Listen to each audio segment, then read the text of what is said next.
Anybody who's willing to put their cameras on, I would really appreciate it. That would be nice, because otherwise I get a lot of squares. Yes, no?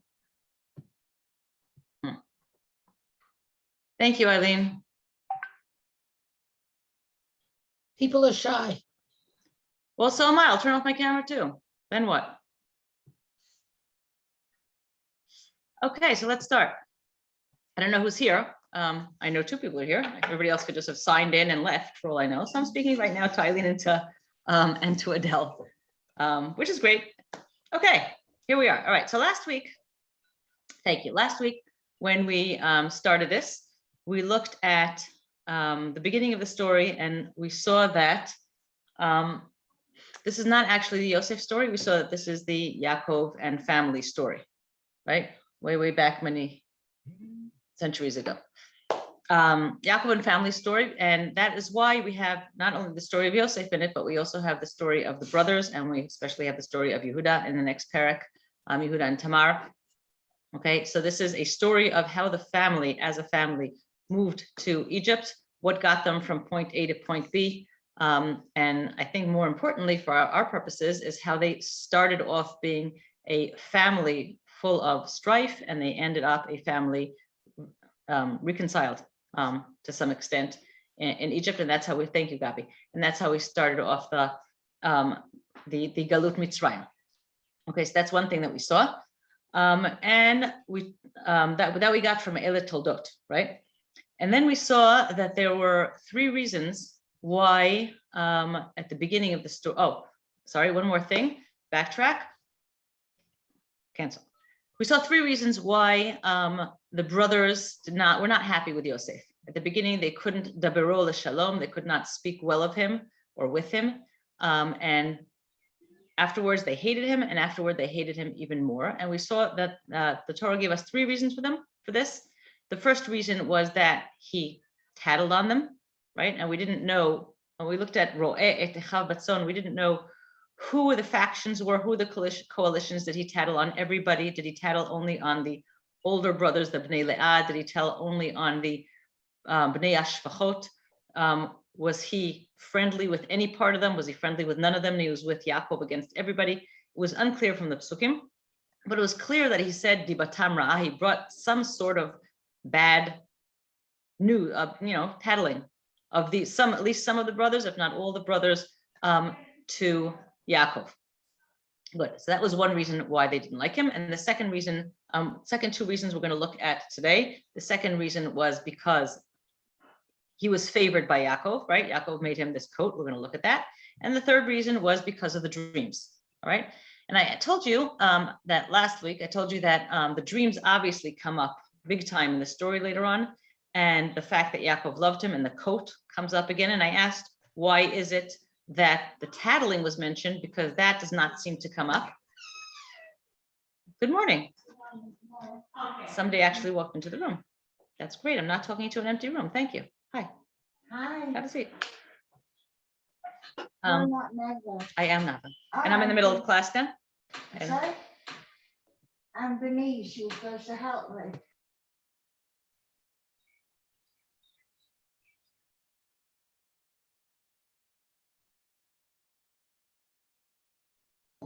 Sorry about that. Okay. So I asked, why did they bring up the tattling? And where does that come up again? And Ethan very helpfully mentioned that that happens at the end of the story or throughout the story, when Yosef never went back to Yaakov and told on his brothers. All right. And that is, we were looking for what changed along the way from the beginning of the story to the end of the story that made the end of the story and the family reunion and the get together and the shalom bait made it possible. And that was one of the reasons, right? One of the reasons was because Yosef seemed to have undergone some sort of change. At the beginning of the story, he was the kind of person who was happy to tell on his brothers, maybe to earn his father's favor. By the end of the story, even though he could have done that and he could have gotten more of his father's favor or sympathy or something, he did not do that, right? He did not take that opportunity. So something along Yosef changed along the way. That's one thing that brought the family from the bad place they were at the beginning to the better place that they were at the end. And one of the things that we're going to have to look at throughout the story is what is it that happened throughout the story that caused that change in Yosef. Hi, Paula. Hi, Jerry. That caused that change in Yosef. Okay. I just want to add to that besides not telling his father, he also had a chance, as you know, in the middle of the story with Potiphar's wife, right? Potiphar's wife accused him, right, of trying to seduce her or attack her or rape her, and Potiphar had to take action, put him in jail, punish him, something. And Yosef did not tell on her, did not say, well, actually, she started, actually, it was her idea, etc. Right? So we saw two points in Yosef's life later on where he had once again the chance to tell on other people in order maybe to get sympathy or to better his own position, and he did not do that. So something made him he underwent some sort of personality change, some sort of something that caused him, Yosef, him to change along the story, along the way. And that's one of the things that we're going to be looking for. Okay, so we talked about tattling. Now I want to go on to the next part, the fact that Yaakov loved him and the Ketonet Pasim. So if you open your Tanakh, did you bring a Tanakh? Sorry? Would you like a Tanakh? I'll listen. Okay. I can't read properly, especially without vowels. Okay. So I'll listen to you. All right, so if you open Perek Lamed Zayin, we're back to our Perek in Pasuk Gimel. And now we're looking at the second reason why Yosef's brothers did not like him.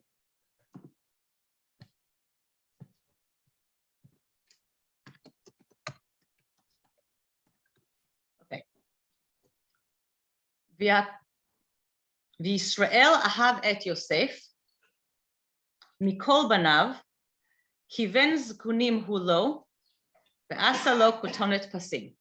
Okay, so Yaakov loved Yosef more than all his sons because Yosef was a, quote, ben zkunim. We have to see what that means in a moment. And as a result of this love, ve'asa lo kotonet pasim, he made him something called a ketonet pasim. You all may be envisioning a multicolored coat, right? Not clear what pasim means in this case. Hi, Sivan. Not clear what pasim means. Could be that it means this is called this part of the arm, the end of the wrist part is called pas hayad. So it could be that a ketonet pasim means a ketonet, some sort of beged, some sort of overcoat that reaches till the end, like long sleeved. Okay, and whatever it is, this beged is obviously something, a privileged something, a higher up something, because people who worked in the fields or people who work with their hands or people who were laborers could not wear long sleeves. They had to wear short sleeves, otherwise it would get in the way, it would get dirty. People who wore long sleeves or long loose sleeves, right? Like we see, royal kind of clothes. That's the privilege of somebody who doesn't need to work with their hands. Okay, so could be one of the things that ketonet pasim could mean. It could mean a ketonet ad pas hayad. Okay, so long sleeves, meaning Yosef was somehow exempt from manual labor. The other time, there's only one other time in Tanakh that a ketonet pasim comes up. That's in Shmuel Bet, in the story of Amnon bet Tamar. Tamar was a princess. She was David HaMelech's daughter, and she also had a ketonet pasim. Okay, I don't know whether or not it had stripes. I don't know what the design on this ketonet pasim was, but again, it's some sort of sign of royalty. Okay, if we look at how it's written, va'asa lo ketonet pasim, it could mean he made him a coat, and that would be bad enough. It could mean that he was in the habit of, va'asa lo is it's not vaya'as lo ketonet pasim. That would be regular Tanakh past tense. Vaya'as lo ketonet pasim. He made him a coat. The va'asa lo has a syntax, has a grammatical connotation of something ongoing. Like that's the sort of thing that Yaakov would do for him. So maybe in this one case, he made him a ketonet pasim. Maybe he made him a lot of them. Maybe he gave him other privileges, but it somehow comes to symbolize some sort of preferred treatment. Okay.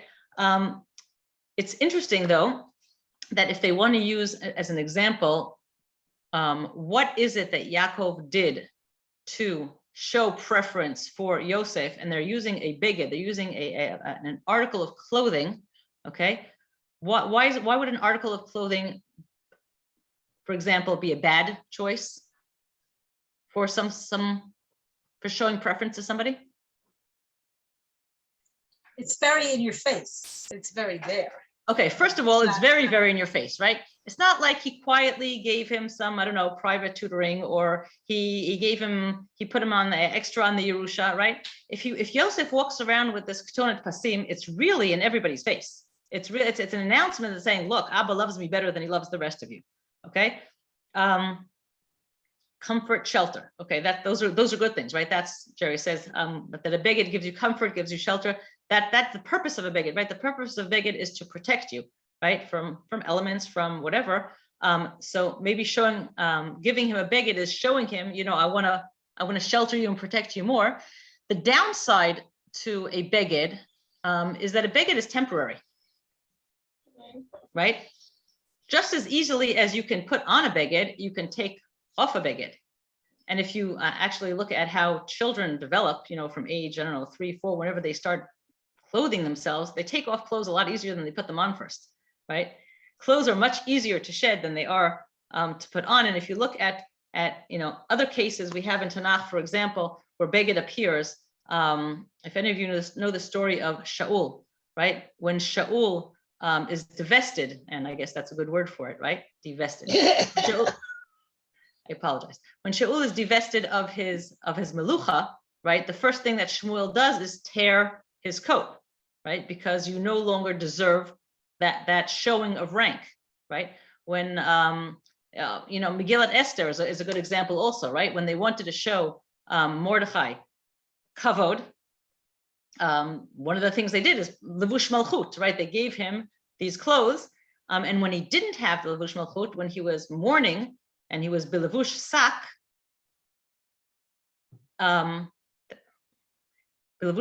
he wasn't allowed to come b'shar hamelech, right? Because you need to have a certain kind of standing. Jerry also pointed out, but Asal, you're allowed to talk out loud. Please do, unmute yourselves and talk, because it's really hard for me to read the chat. Jerry pointed out that if Asalo is an ongoing thing, that's because clothes wear out, right? And you have to, maybe also, a show of love, you have to constantly renew and re-show, because it's not a one-time thing and then you're done. Okay. Clothes in Tanakh, there are other examples also, Yonatan and David. When you want to show that somebody moved up politically or has a new role, right? You give him some sort of clothes.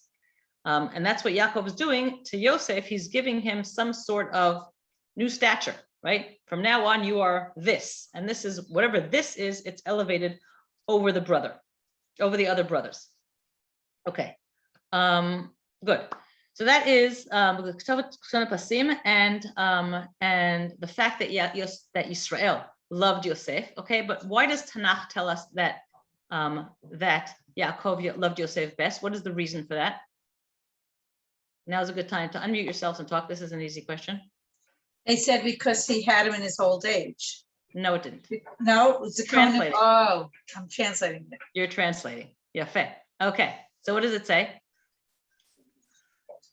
It's a kunim.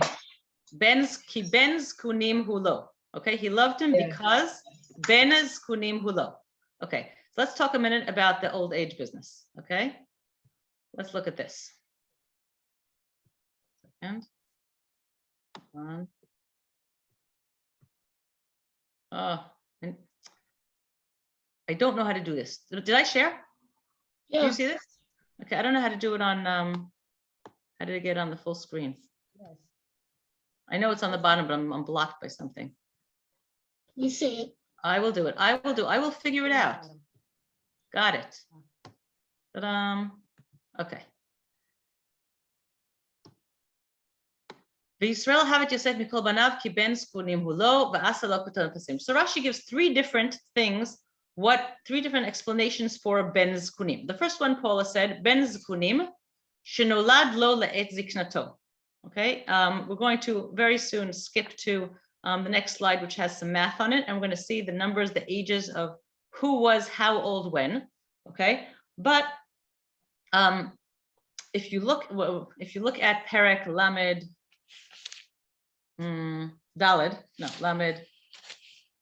I don't remember where it is. Kaf something. When all the boys were born, okay, they were born one after the other, and some of them were born at the same time. The Shfachot and Leah's children were born at the same time. Yosef was born the last of all the children after Dinah, except for Binyamin, right?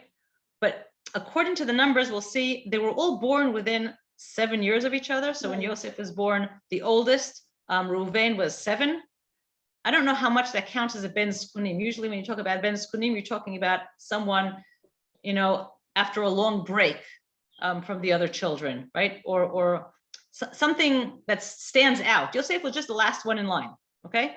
So I'm not sure if born of his old age, he was old age, but all the children were born to Yaakov's old age. We're going to see that soon. Right. What? I said right. It's a? Okay. The second thing that Rashi brings is he brings Onkelus's translation. Onkelus says, Bar Hakim Hulei. He translates Zkunim, Ben is Bar, and he translates Zkunim as Hakim. Bar Hakim Hulei, right? A son of, Chokhmah, right? Of wisdom or knowledge. And he explains, Kol ma shelamad mishem ve'ever masar lo. Okay, so everything that Yaakov had learned in Beit Midrash Shem Ve'ever, which is kind of a Chazal code name for, Jewish religious studies, okay, yeshiva. Anything that Yaakov learned, he transferred over, he gave over to Yosef, and that's what Ben Zkunim is. It's his son of teaching, learning, sharing. Okay. If you look at those two, look at the two differences, the difference between those two, right? If you look at the first one, the Ben Zkunim that we were talking about, maybe his son of old age, right? His Mezinke, right? That's an emotional thing, right? Some people perhaps have some sort of emotional attachment to their youngest child, especially if the youngest child was a very much youngest child. I know exactly who in those squares is smiling right now. Okay. The second one is less an emotional, I just have some sort of innate love for this child just because he happens to be born last. The second one is more of I am transferring my, religious or cultural or who I am, Yaakov Avinu, right? Israel, he's called Israel in this pasuk, not Yaakov the father, but Yaakov as Israel, Yaakov as the person, the Av, who's going to be the forefather of our nation, right? He is transferring that part of him to Yosef. And if we remember, we talked last week a bit about the pruning of the tree, right? Where Avram transferred his bracha or his the continuation of the Abraham line to Yitzchak and not to Ishmael. Ishmael was great. He was a great nation. He davened for him. He loved him. He was wonderful, but that's not the chosen child. The child of God's promise, okay, goes through Yitzchak. And then we had the same thing with Yitzchak, where there was Yaakov and Esav, right? No matter how you read the brachot and what went on with the brachot, the Birkat Avraham, I want you to be the continuation of that side of me, that the Avraham's line, that went to Yaakov, right? He wanted to give Esav all these other brachot of wealth and of political status and strength and whatever else, but the bracha of the continuation of Jewish continuity, okay, that went to Yaakov.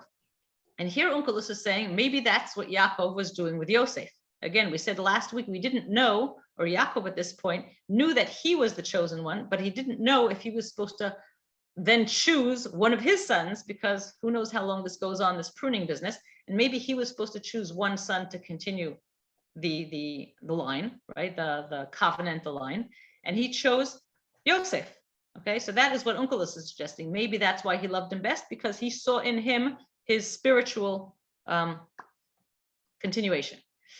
The third thing that Rashi is bringing, Davar Acher, is Shahaya Ziv Ikunin Shelo Domelo. Okay, that's kind of a alliteration on the word. Ziv Ikunin is supposed to remind you of Ben Zkunim. Okay, I think it's more of an excuse.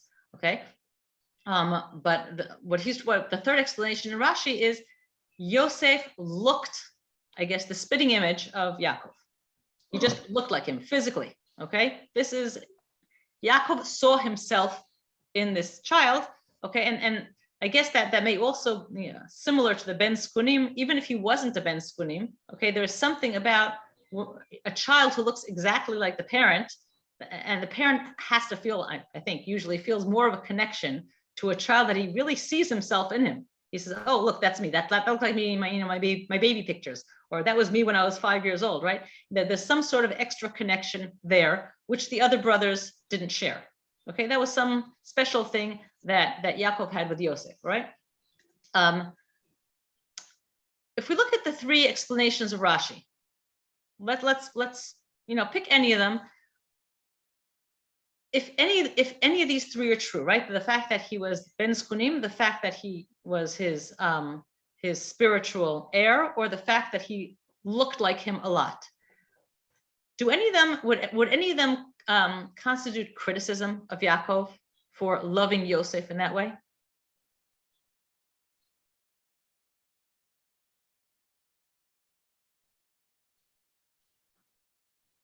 You mustn't single out one child. You say you must, okay, Beatrice, who's in the room with me, says you mustn't single out one child, Yeah. right? There's a lot of fraternal strife in Bereshit. It starts with Cain v'Hevel, okay? That's already bad news, and it goes down along the way. We saw all the brothers along the way, and it seems to be not healthy, okay? To, even if you prefer one child, to certainly show it that way, okay? What about, let's say, Yitzchak, right? He had Yaakov and Esav. If he had shown preference only for Yaakov and not for Esav, would we have been critical?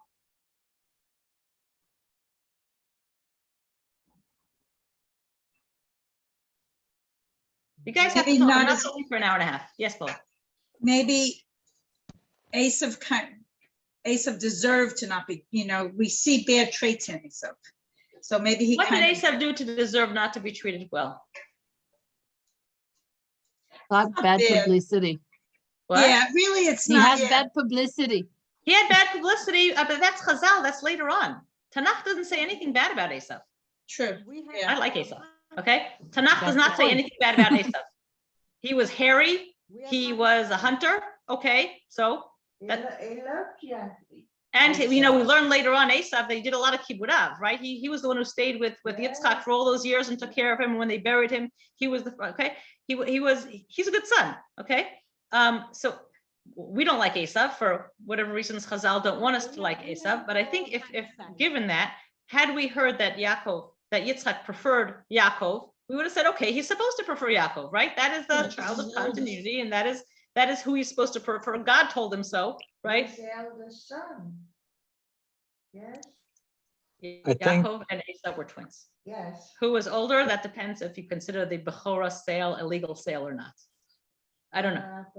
Yeah, but the general value in the Bible is the primogenitorship. That is, one child carries on the traditions or the property or whatever it is that the father had to the next generations. And what he's saying here is that of all of his kids, this is the one that seems to be most like him, perhaps physically and perhaps emotionally. And he's the one who gets his wisdom. He's the one who's going to carry on Yaakov and Yitzchak and Abraham's traditions. That's why he liked them. Ava means an affinity. You're close to. And that's what he felt You're saying closest to it's a him. good thing. So you're saying it's a good Yeah. thing. It's not a criticism. Okay, This it's is a what he good should have thing. been doing.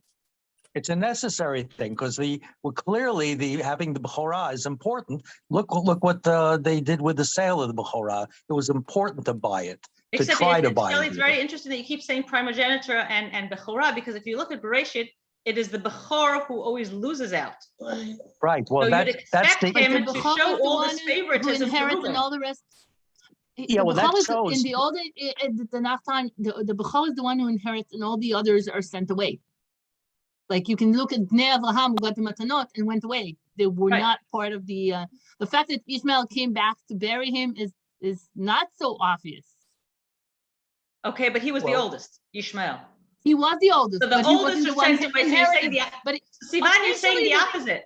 You're saying the opposite of the primogeniture thing. You're saying it's not the Bechor. The Bechor usually gets sent away and it's No, someone no. else who takes his place. No, I'm What I'm saying that the first two patriarchs chose not the first son at the end, not the oldest one. And it's unlike what was going on in the world around them. Okay, But so maybe Yaakov thought that that's what he's supposed to do. If my dad and my Hold on a dad and second. my So you're grandfather saying- did the same thing, choosing not the oldest to be the one who inherits me, then maybe I can choose someone else too. sorry, I just had a volume because I couldn't hear. No, but- Okay, so you're but saying it's legitimate, that's what he should have been doing, Well, what No, I I'm said saying was that's what he thought he should be that he doing. thought he should be doing, okay? no. Primogenitorship is important. That is to say, one guy carries on the tradition. The revolution thing about So I Tanakh misunderstood you because I thought primogeniture means the oldest.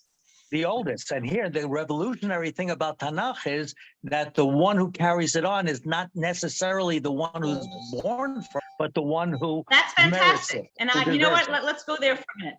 Let's go there for a minute, that's fantastic, because if you're saying what's generally the oldest, okay? That means that it doesn't matter who you are. You could be totally unworthy. You could be, a nobody. You could be a nothing. But because you happen to be born first, you get all these privileges. And Tanakh is saying, no, it doesn't matter birth order. It doesn't matter who is first, who is second. It matters if you're worthy, right? Right. If you're the one who's Right. more worthy, that's the big chiddush of Tanakh, right? Sefer Bereshit, certainly. If you're the, or also King David, if you're the one who's more worthy, it doesn't matter if you're the youngest, you're going to be the winner. We see that actually in all the fairy tales, right? When you have the king and his three sons, and the three sons are going to go out on some sort of mission to gain the whatever, it's always going to be the youngest son who's gonna succeed, right? Because that's the surprise, right? Okay, but again, I understand where you're going, and this is great, right? So we see that Yosef was chosen, or Yehuda later will be chosen over Reuven because Reuven was not considered worthy. Fine, but I'm still asking you if Yaakov was justified in treating Yosef this way. In other words, when Well- Tanakh says, "Yisrael ahav et Yosef mikol banav ki ben zkunim hu lo," is that a criticism of Yaakov, or is that saying, here is Yaakov's choice? Does it have to be justified? No, I'm asking. I will still say Yaakov did the right thing, because one of the problems is the confusion over who is the right heir. Look what happened between Yitzchak, all right, and with Esav. No one understood. Here he's saying very clearly, this is the guy, and you other people will just have to stand to the side, and that is a good thing. Which we know in retrospect was wrong because nobody was supposed to be chosen, but he had no way of knowing that. All right. Okay, good. Let's look at Ramban. V'nir'a be'enai ki minhag hazkenim sheikach echad mibanav haktanim. When he says minhag hazkenim, he means that was just what was done in those days, right? The elders, the older people, would take one of their younger sons, lihiyot imo lesharato, to be with him and to serve him or to take care of him. V'hu nish'an al yado tamid lo yipared mimeno, and he would always like lean on him or depend on him, and he would never separate from this younger child. V'hu nikra lo ben zkunav ba'avur she'isharet lezkunav, and he's called ben zkunim because he would take care of the father in his old age. V'nei lakachet Yaakov et Yosef ladavar hazeh, and Yaakov had designated Yosef for this purpose. V'aya imo tamid, and he was with him always. V'alken lo yilech im atzon bir'otam b'machom rachok. See, so Ramban is bringing, I think, maybe a parallel story in which it's not that he loved him because of whatever reason. It's not that so maybe Ramban is trying to avoid the criticism of Yaakov for showing him this preference, right? It's not that he loved him because he looked like him or because he thought he was the chosen one or because of whatever else. He needed one of his sons to stay with him and help him around the house while everybody was out going shepherding their sheep. And so he chose Yosef because Yosef was one of the youngest ones. Okay, so you stay with me and let the other ones go out to the field. And he's explaining that is why when all the brothers were out with their sheep, Yosef wasn't. Okay, so according to Ramban's reading, that's not a criticism of Yaakov. He needed one person. Okay, so he chose Yosef because Yosef happened to be around and convenient. And why not choose the youngest one? Because if you think about it, also the youngest one is likely to be able to stay with him for the longest time. And also the youngest one physically would be least useful out of the house. Okay, so according to Ramban, I think it's just a practical issue. But that answers the question of Ben Skudim. It doesn't answer the question of Ahav. Right. Unless Ahav is chose. Right? He was chosen for this job. Okay, it still is a preferred job. He had a Ketonet Pasim, right? But he had a Ketonet Pasim because I don't know. Okay. I want to go back to Rashi's first one, right? Which everybody always knows. Yosef was the baby, right? He was born last. He was the Ben Skunim, and I want to for a minute look at that question, right? Yaakov had 11 sons, or rather 10 sons, a daughter, and another 11th son, Yosef, when he was at Lavan's house, right? And then they moved to Eretz Canaan, and Binyamin was born, right? At some point when they were in Eretz Canaan, okay, he gave Yosef this preferred role, the Ketonet Pasim, the whatever. And at some point, Yosef was sold to Egypt by his brothers or by whoever. We'll see that, okay? So we have a few elements here. After they entered Eretz Israel, after they left Lavan's house, okay, there are three things that happened. Binyamin was born, and Yaakov gave Yosef this Ketonet Pasim, and Yosef was sold to Egypt. Okay, I'm trying to figure out now what is the order of those three things. In other words, I think that everybody's gut reaction is as I said, right? You have this feeling that when Yaakov crossed the Jordan and came into Eretz Israel, he moved on to wherever it is that he was going to live. On the way, Rachel gave birth to Binyamin and died, right? And then later on in the story, at some point, was this Ketonet Pasim business and the sale. Yes? Hello? Anybody with me? Good. All right, so what is the order? Is that the order, or could there be other orders? Is it possible, for example, that when Yaakov favored Yosef, he ben Skunim hulo, he really was the ben Skunim because Binyamin was not yet born, or otherwise it's a little bit strange to call him the ben Skunim because he had a younger son, Binyamin, right? So when was Binyamin born? And I think that's also more important maybe for the follow-up question, which is, was Binyamin born around part of the family when Yosef was sold to Egypt? Or not? Let's say he wasn't. If he wasn't, did Yosef for the first time hear about the fact that they had another brother, that he had a real full brother from his mother's side when the brothers came down to Egypt 20-something years later? I want to look at a little bit of math, okay? Which I think this is fascinating. Let's look at some math.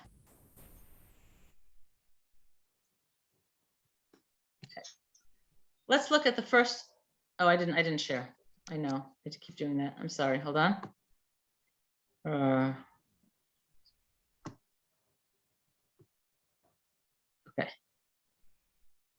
Let's look at this math for a minute. Let's look at the first pasuk here. First pasuk is right after all the sons were born in Lavan's house. All right. You know what? Those of you who have a Tanakh, it's actually not so bad if you open the Tanakh and read it from the Tanakh instead of from my screen. Perek Lamed starts with Vatera Rachel kilo yalda li Yaakov. Rachel did not have any sons. She was jealous, etc. And you have all the Leah's sons born and the Shvachot sons born, and Dinah was born. And finally, in Pasuk Kaf Bet, Perek Lamed, Pasuk Kaf Bet. Finally, Rachel gets her child. Vayiskor Elohim et Rachel, Vayishma eleh Elohim. God remembers Rachel and listens to her prayers and opens her womb. Vatar v'teled ben. She has a son. Vatomer asaf Elohim et cherpati. God has, collected my shame. Vatikra et shmo Yosef, and she names him Yosef. Lemor Yosef Hashem li ben acher. God should give me another son. Vayhi kasher yalda Rachel et Yosef. when Rachel had Yosef, meaning right then, as Yosef was born, Vayomer Yaakov el Lavan, Shalacheni ve'elachai el mekomi la'artzi. Send me back to my homeland. Okay, so I don't know how old the other brothers were. Again, I'm assuming within 7-8 years they were all born. The youngest of Yaakov's 13 children now is Yosef. And when Yosef is born, Yaakov says, let me go back home. Okay. Lavan bargains with him and he says, you know what? I know that I'm getting all this blessing because you are here. Please don't go, right? And they make this deal with the sheep, right? With the sheep and the flocks and the sticks and the whole weird story there, because Lavan got Yaakov to stay a little bit longer. All right, let's see how much longer. Now, if you go to Perek Lamed Aleph, Lamed Aleph is when at some point Yaakov decides on his own, God told him to leave, just get up and go, enough already, right? And they get up and they run away in the middle of the night, right? And they Yaakov and his whole family, and Lavan runs after him, and Lavan says, what did you do? Why did you kidnap my children? And why are you running away? It's, you know, the whole story there. And Yaakov answers him like this in Pasuk, Perek Lamed Aleph, Pasuk. You know what? Let's start with Lamed Vav. After Lavan tells him, why did you run away? And, you know, not only you ran away, why did you also steal my gods, right? Yaakov answers and says, Vayomer leLavan, ma pish'i, ma chatati ki dalakta acharei. What did I do wrong? What is my sin? Why did you run after me?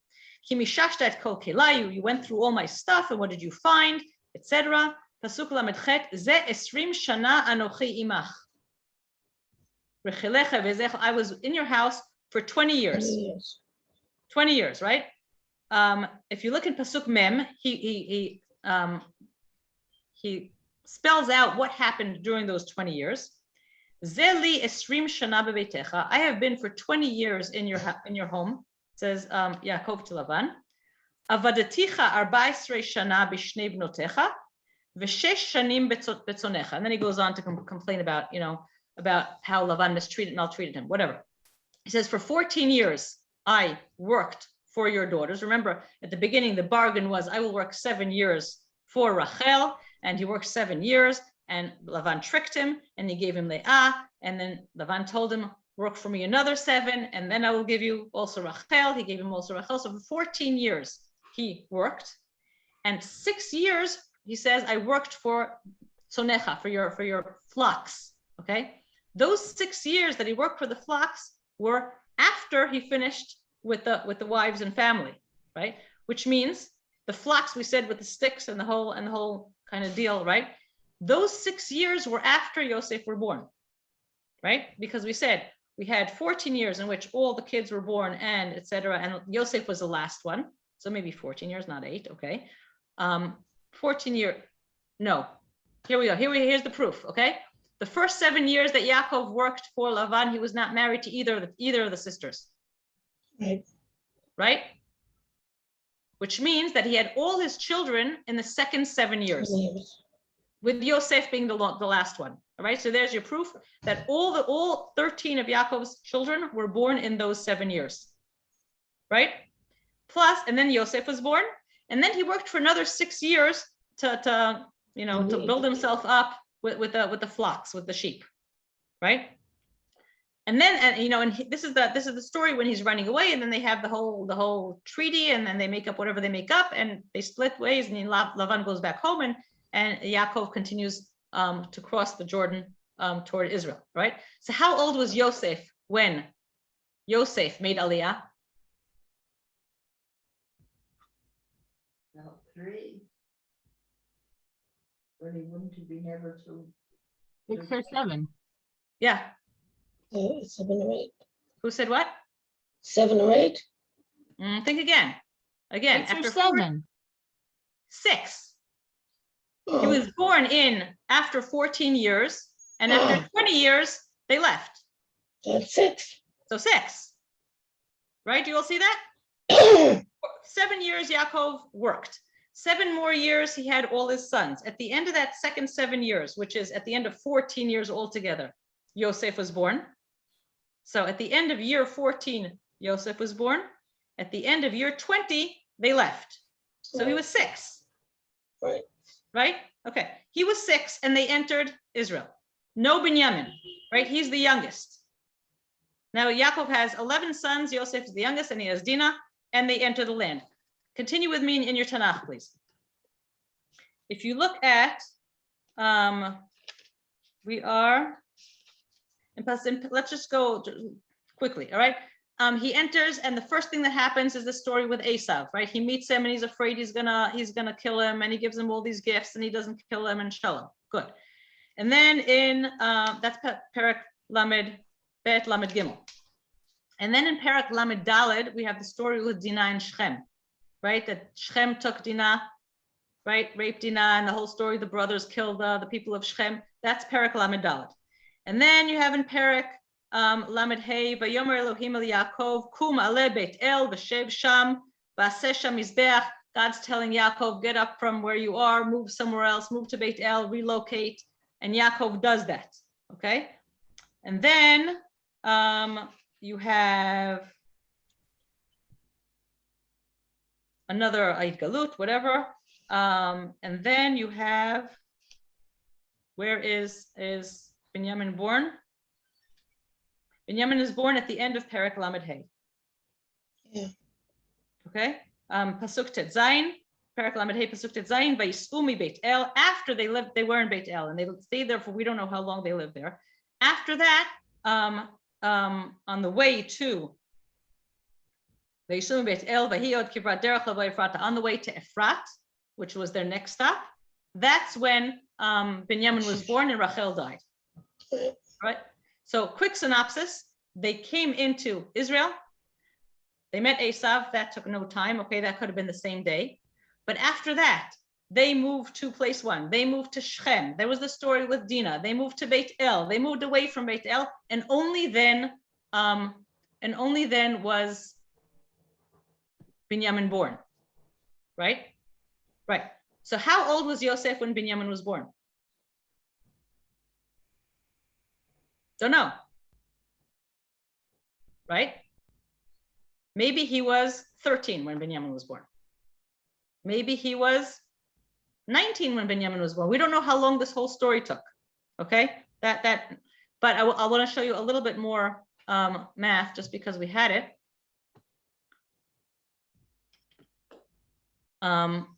You don't have to open for this because I think the psukim here on screen is enough. When Yaakov eventually makes it to Paro, and Paro says, how old are you? He answers Paro, Yaakov says, Yemei shnei megurai shloshim u'me'at shana, etc., etc. I'm 130 years old. Okay, so at the point when at the end of the story, when Yaakov meets Paro with Yosef, he's 130. Okay, keep that in mind. Now, when Yosef met Paro, he was in Mem Aleph Mem Vav, Yosef ben Shloshim Shana, right? Now, remember that when Yosef was sold to Egypt, how old was he? He was 17, right? 17. Yosef ben Shvaisrei Shana, that's when our story started. So Yosef was 17 years old, right?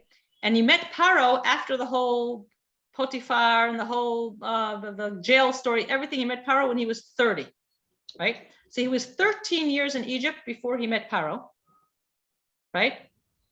And after that, when did Yaakov come down? Yaakov came down, I'll tell you when, 9 years after he met Paro. How do I know it was 9 years?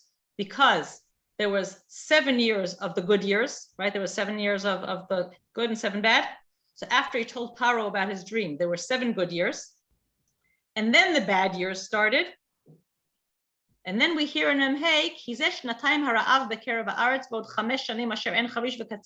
when Yaakov finally comes down to Yosef, at the end of the story, Yosef tells him, it's good that you came because we're only 2 years into this famine.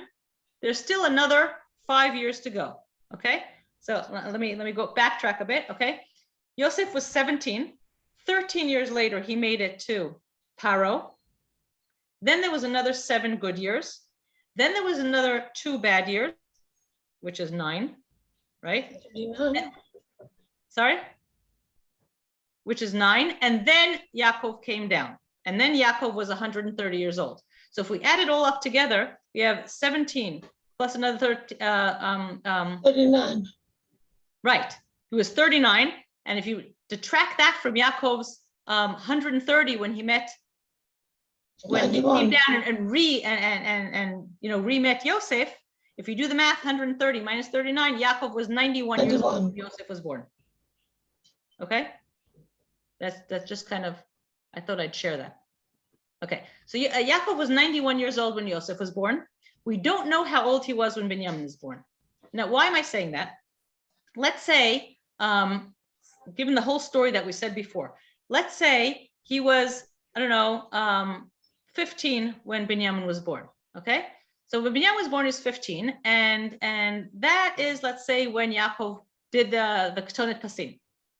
Okay, let's say a year or two later, sorry, it was 17 when the Ketonet Pasim, and so Binyamin was, I don't know, 2, 3, whatever, and then he was sold to Egypt, so Binyamin was around. But it's possible also, right, given the numbers, it is possible that Binyamin was born afterwards, because we don't know, right?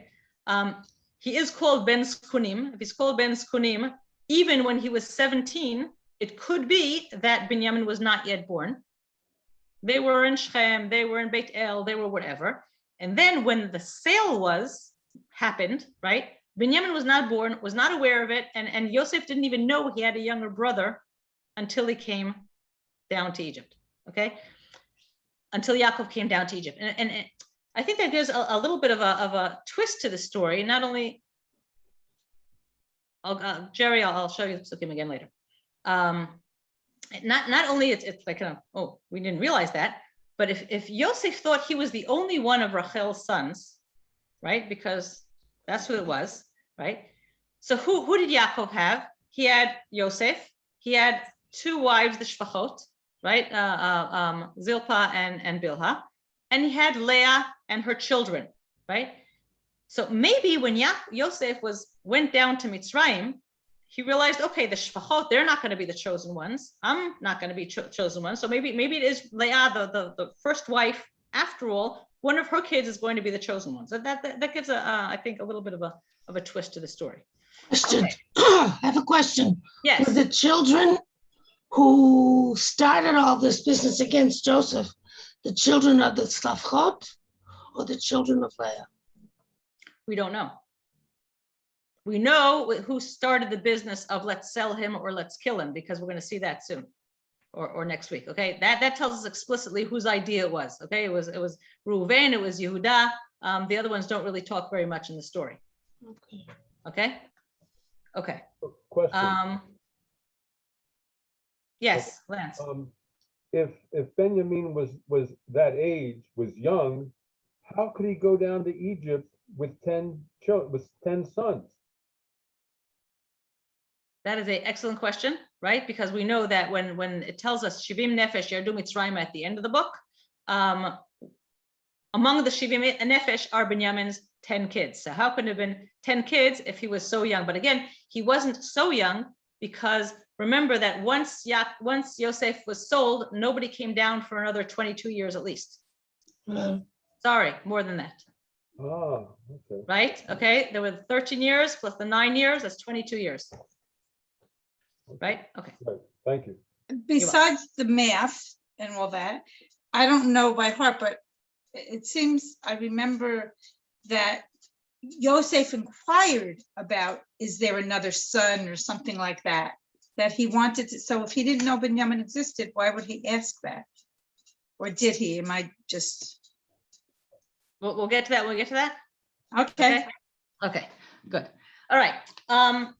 Let's wrap up for now the business of the Ben Skunim and the love and the thing. Let's go on.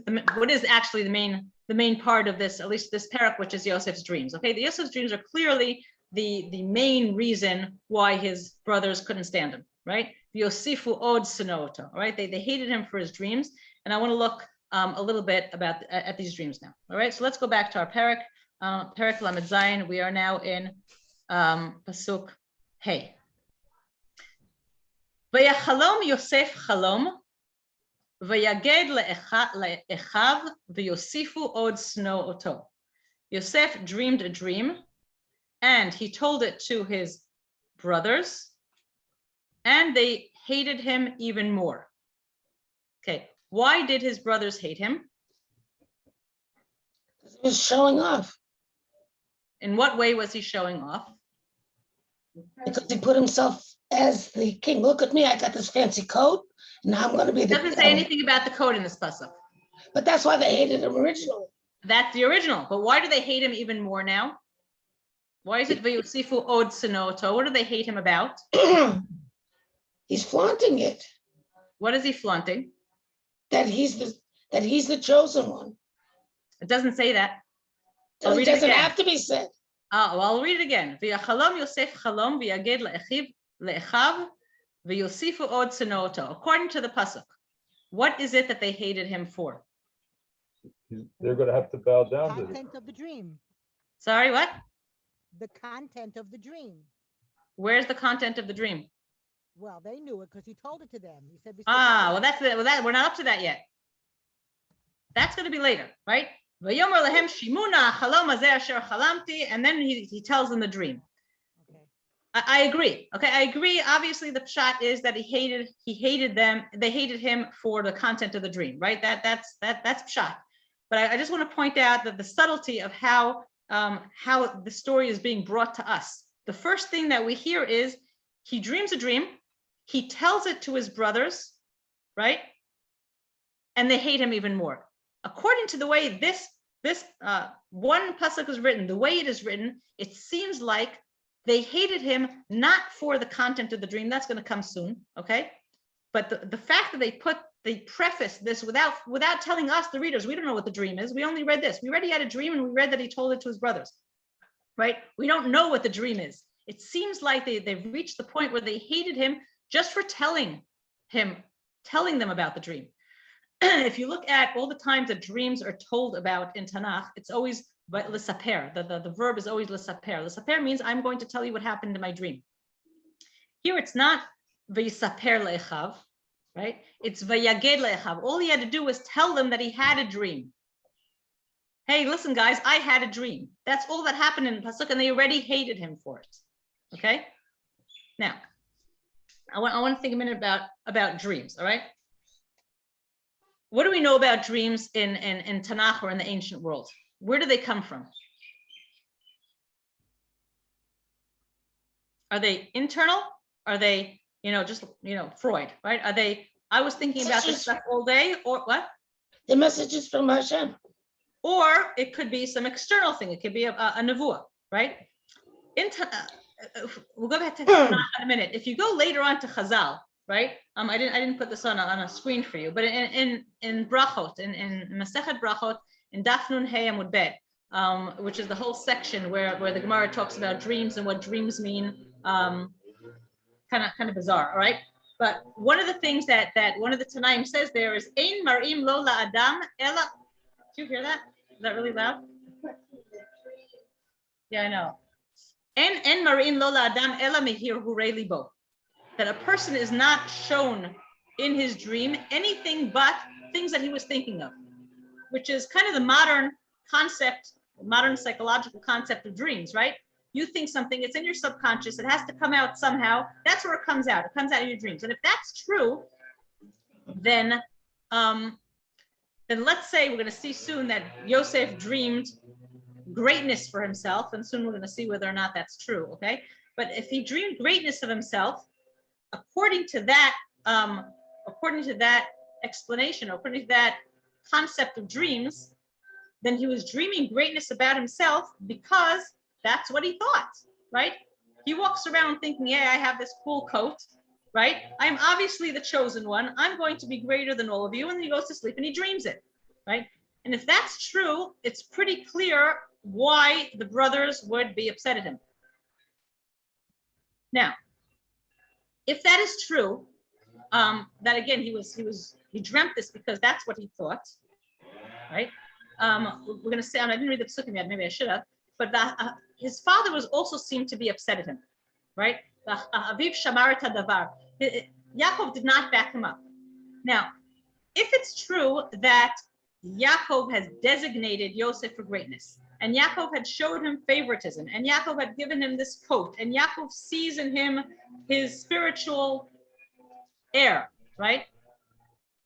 Then Yosef really is meant to be, great, partially because Yaakov decided that. So why would Yaakov be upset that this is what he dreamt? This is what Yaakov is raising him to be. So of course, this is what he dreamt. Okay, that's one option. The other option is much better. The other option is the Tanakh concept of dreams, which is dreams are some sort of communication from God. Okay, that is true not only in Tanakh, that is true in much or all of ancient Near Eastern literature, Babylonian and Egyptian and Mesopotamian and Assyrian, certainly, where if somebody gets a dream, that means that some sort of God is trying to communicate to him in some way. All right. Now, if that's true, and Yosef is not thinking about anything. He has no aspirations. He has no thoughts of greatness. He has no anything. But God gave him this dream. All right. So why be angry at him? What would make the brothers angry at him? Like, I can't be upset if somebody has a dream about something. If it's not what they were thinking about. If I'm thinking that you dreamt a dream, not because that's your subconscious, but you dreamt a dream because you got a prophecy. All right. What would make me angry at that? Any thoughts? But he was just pushing them down low. Okay, so Beatrice says he was putting them down. All right. We didn't read the dreams yet, and we didn't see things, so we'll see whether he was putting them down. But I just want to think about for a moment of where did the brothers' anger come from, or brothers' hatred come from? And it really makes a difference if they thought that that he's making this up, like it's coming from himself, it's coming from his own wishes of greatness, or if they thought that it's coming from God. And I think those are two different reasons, right? Because if they thought it's coming from himself, then like, who are you? Why do you think you're greater than us? It's you're the younger brother, and daddy is giving you all these greatness, but stop lording over us. That would be one kind of hatred, as opposed to if it came from God and they believed it came from God, then maybe they're less angry at him and more jealous of him, or more hoping it won't happen, or more, frustrated or something like that. Because resentful. Okay. Why did God choose him and not us? Right. Maybe in the first case, it would be, why did Yaakov choose him and not us? Maybe in the second case is, why did God choose him and not us? But it's a different kind of hatred. It's not because they think he's being lording over him, right? It's because they don't want this to happen. But in that way, you can actually explain why they sold him, because if he's not going to be here, it's not going to happen. Exactly. And then very ironically, that's what made it happen. Okay. But I just want to go back to just one more parenthesis to why that sentence, the pasuk is written the way it's written. Before we even hear about the dreams, and before we even hear about the content and how he presents it, all it's telling us is that he told them he had a dream, right? And that was enough to set them off, right? Because, and I think, let's say the dream is something totally parv. It doesn't say anything. I dreamt about avocados, all right? It doesn't matter. If it's something because I was thinking about avocados all day, then okay, so who cares, right?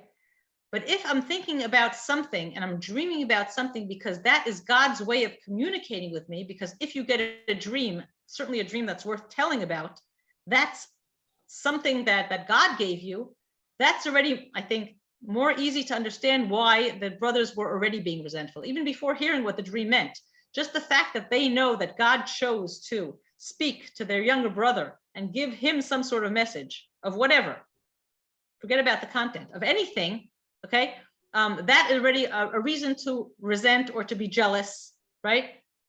So I think that in this case, maybe the brothers were really going along with the ancient Near Eastern and Tanakhi assumption that if you have a dream, it's some sort of prophecy. It's God-given. It's not just mihir hure libo.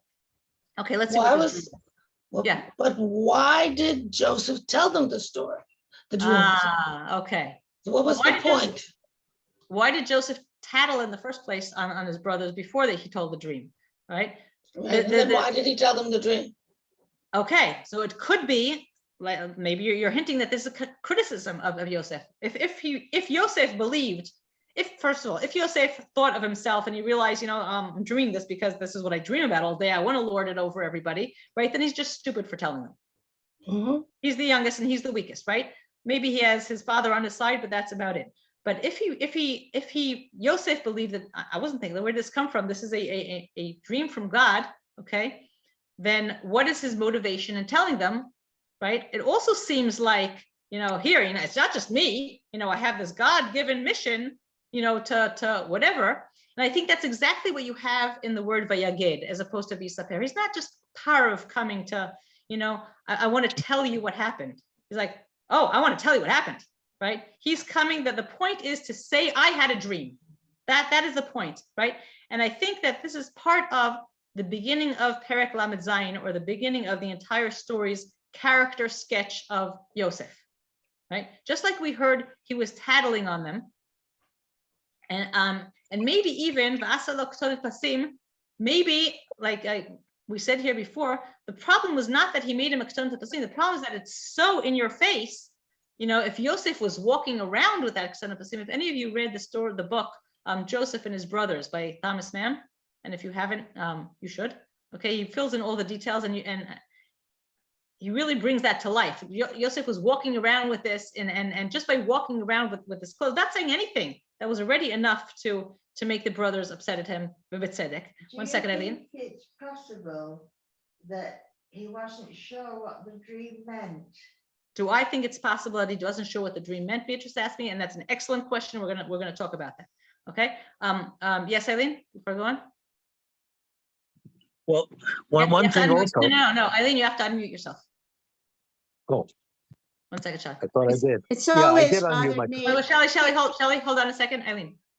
Yeah. It's always bothered me. Here's Joseph, a motherless teenager hanging around with the sons of his secondary wife. Why didn't anybody, why didn't Yaakov say, hey, buddy, the kids won't like you if you do that? I mean, am I the only one this bothers? No, it bothers me. Yeah. No, it bothers me too. Right. Okay. The story that it does not seem to be a good idea to behave this way toward the son. Right? Yeah, Shelley, sorry. No, I was just going to suggest that there are dreams and there are dreams. If these people were like ordinary people, everybody dreams. Everyone has dreams every single night.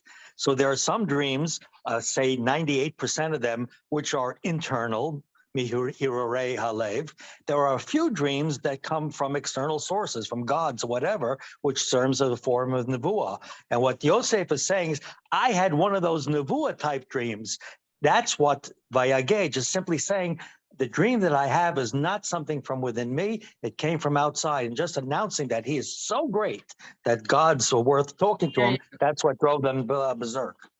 I think exactly, right? So even before we get to the content of the dream, just the fact that he has a dream that's worth telling. It's only worth telling, right? If it came from God. If it's his own thoughts, who cares, right? But if it came from God, it's worth telling. And so even bracketing the content of the dream, just the fact that he's saying, listen, I had an important dream, that's enough to make the brothers hate him, right? So if we looked at, we're going to read about the dream in a minute, but if we look at those 3 reasons why the brothers hated him because he tattled on him, the brothers hated him because he had this k'tonet pasim, which is Yaakov's fault, and the brothers hated him because he had this dream, which is God's fault. But in fact, all 3 of them point to some sort of character, criticism of Yosef, right? Yaakov sent Yosef out to be with his brothers, to shepherd his brothers. He didn't have to bring back the Batam Ra'ah. Yaakov gave him this k'tonet pasim, which may have been a bad parental choice, okay? But you get the impression that Yosef is very happy to walk around with this and show everybody that he's the favored one.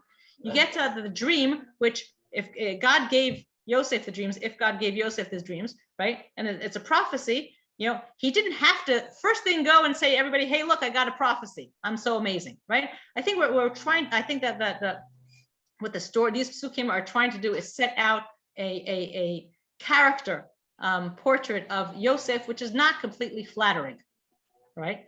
And we already saw how, or we mentioned that by the middle and end of the story, at least the tattling part changed, right? He didn't tell on Potiphar's wife and he didn't tell on his brothers. We have to also see whether the other ones will change. Will he once again have some sort of prophecy or some sort of knowledge or some sort of something that puts him above everybody, that he doesn't right away say, look how great I am, right? Maybe he'll say something like, I don't know, I have all these things because God told them to me, you know, Elohim Pitronim or something like that. I don't know, right? He has this beged, right? And this beged gets him in trouble. What does he do with future begadim? You know, does he prefer to keep the beged and keep his ma'amad, or does he prefer to shed the beged or have somebody maybe take the beged away from him just to not be that kind of person, all right? So we're going to see along the story these themes that come up again and again, and how Yosef as a personality, all these character traits which are presented, I think, so negatively at the beginning, change over time, so that at the end, by the end of the story, he becomes the Yosef HaTzadik that we know that he's presented as. Also, when his father at the end gives the blessings to his son, and he says, don't he do crosses that. his hands, so he says, you know what, Dad, don't put me in that business. I'm not going to do that. Right, right. He already realizes that's a bad idea, right? Bad parental choice, don't think. And you know what? Menashe and Ephraim Ephraim and Menashe in Sefer Bereshit are the first brothers to not have that kind of strife, right? I mean, maybe Peretz and Zerach came earlier, I don't know. Right, but they're the model of, you know, you can have the younger one greater than the older one, right? Right, great. Okay. So we have any other things before I go on? Because we have 5 minutes. I want to read a few more psukim. Good.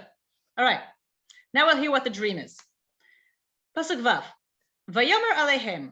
Shim'u na hachalom hazeh asher chalamti. All right. Not only did I dream a dream, I want to tell you, I had this maybe prophecy. I had this important dream. Now I want to tell it to you.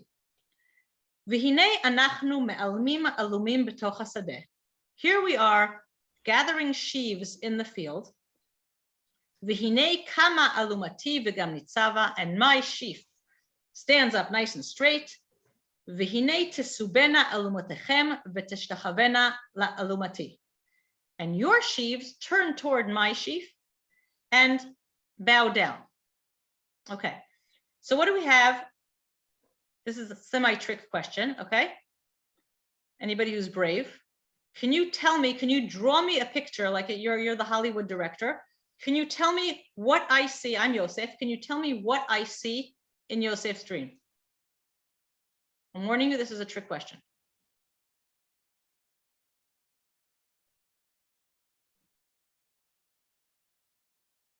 Haha, now nobody's answering. All right, come on, be brave. I won't beat you up. What does Yosef see in his dream? Are you asking More whether from Yosef's point of view?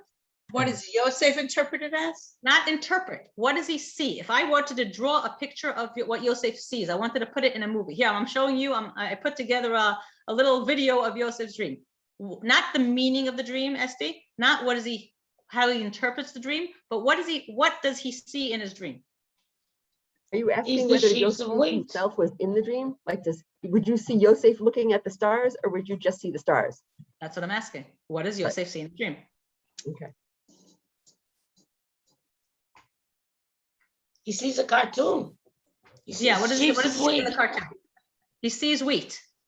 that is standing up, because sheaves don't stand out very. Okay, whatever. He sees sheep, he sees wheat. Anybody else? Gabi, you're muted. No, okay. Nobody? I'll read it again. Shimuna ha'chalam hazer asher chalamti. Listen to this dream that I dreamed. V'hinei anachnu me'almim alumim b'toch hasadeh. Here we are gathering sheaves in the field of wheat. V'hinei kama alumati v'gam nitzava. My sheaf stands up straight, and your sheaves turn to mine and bow down to them. Right. So Yosef and his brothers are actually in the dream. Right. He sees Okay. himself and he sees his brothers. Yafeh. And their feet. This is something that very often gets overlooked. But- Paula, you're not unmuted. Okay, sorry. right? This is something that very often gets overlooked when you look at this dream. Because we think of, okay, what do we see in the dream? We see Yosef sheaf, and we see the other sheaves, and all the other sheaves bow down to Yosef sheaf. That's great, except that's not what Yosef said. Yosef started off by saying, we, me and you guys, all of us brothers, are in the field. We are all gathering sheaves, and then my sheaf stands up and your sheaves bow. All right. Now, why is this critical? We are all eager to jump in and say, oh, Yosef sees himself lording himself over his brothers, right? If that were the case, you would expect the brothers to bow down to Yosef, or at least to have the sheaves symbolize the brothers, right? And by symbolically, the brothers' sheaves, the sheaves who are the brothers, symbolically bow down to Yosef's sheaf, who is Yosef. That would make sense, right? But if you have the brothers already inside the dream, the brothers are standing there in the dream watching this happen, right? So if the brothers are there and they are not doing the bowing, it's a little bit more difficult to say, I see you bowing down to me, right? Because either you needed to see the brothers themselves bow down, or something which symbolizes the brothers because the brothers aren't there, which we have in the next dream, by the way, the Shemesh Yerach Echad Asar Kochavim, that happens there, okay? But then there's the question that the brothers asked. Right. We're going to get to that next week to ask why the brothers interpret it that way. But before we get to the brothers' interpretation, I just wanted to point out that it's not very clear. We were all eager to jump in and say, oh, he sees his brothers bowing down to him. But again, do you understand what I'm saying? That it's either his brothers had to be there or something instead of his brothers had to be there. But if you have also his brothers be there and also something that belongs to his brothers, maybe you could say his brothers' belongings or his brothers' somethings bow down to him. But it's certainly not his brothers because his brothers were in the dream and they didn't do the bowing. You understand what I'm saying? Okay. Yes? Can all you black squares nod also? Okay. All right. So with that in mind, we're going to have to think. Hello. We're going to have to think, why is it that immediately the brothers jump in and say, Hamaloch timloch aleinu, right? Why do you think you're going to lord it over us? When the pasuk doesn't, I think the dream does not necessarily mean that Yosef is trying to lord over the brothers. Okay, good. So any of you, these were the 2 weeks that you got freebies. Any of you who want to come back next week, I'll be happy to see you. Shavua tov. And feel free to share the link with other people too, if you think there are other people who would enjoy this year. I put the link in the chat to sign up. Thank you. Shabbat shalom.